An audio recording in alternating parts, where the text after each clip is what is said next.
Dolphins are the canary in the coal mine for mankind. When the dolphins die, human beings are next. If we lose the sound, that is an existential threat. But we cannot take another impact like Bonnet Carré did. We're ground zero when it comes to the harm from opening up the spillways. Now I have 0 boats that work for me, and I have no oysters coming across my dock. I want my oysters back. Our Mississippi Sound, we must protect it. Believe me, you can't see it, but there is a grave, an invisible danger threatening these waters. Our Mississippi Sound is in the eye of an environmental storm. What if a garbage truck came in and dumped garbage in your front yard year after year and you did nothing? Well, this has been going on with the Mississippi River for 30 years.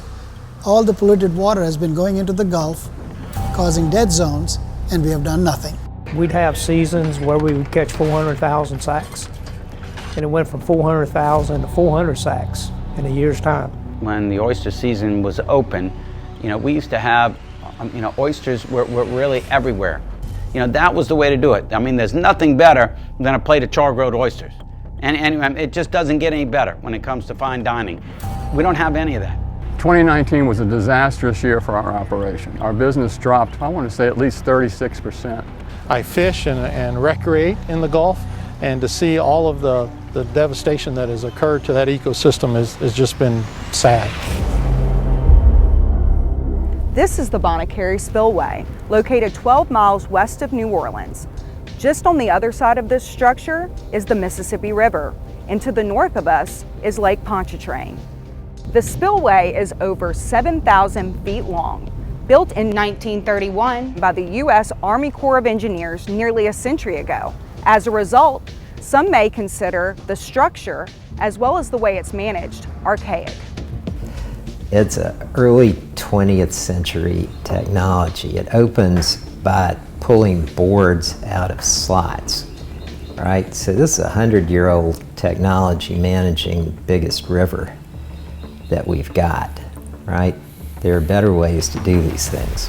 Even when the bays are closed, this giant is leaking billions of cubic feet of polluted river water daily into Lake Pontchartrain that later makes its way to our beloved Mississippi Sound. Spillway, when it opened in 2019 for 5 months, it poured over 10 trillion cubic feet of water into the Mississippi Sound. Sanotoxins in our waters that have never really been documented this far from Lake Pontchartrain. We saw this green water all the way over toward Jackson County. It's really unprecedented. So when someone says, well, does Bonnet Carré Spillway really cause impacts? There's really no argument there. We saw the effects, the algae blooms. We saw the effects when they opened the spillway. It's heartbreaking to see these dead dolphins, dolphin calves, oyster industry absolutely decimated. So how do we protect New Orleans without destroying the Sound? The Mississippi Sound Coalition and science are taking on the David and Goliath struggle. If it takes 20 years to fix a problem that it's taken 100 years to make, we're going to take 20 years to fix that problem. The coalition is in this to win. So pursuant to public trust laws regarding seafood in the state of Mississippi, every resident has ownership in our marine resources, including our shrimp, crabs, fish, and oysters. They belong to you. And the reason we're fighting so hard is because they're stealing these right off your dinner plate. The Corps of Engineers does not accept that they are causing any harm with the Bonnet Carré Spillway. And the courtroom is the place that the gaslighting stops and we deal with the facts.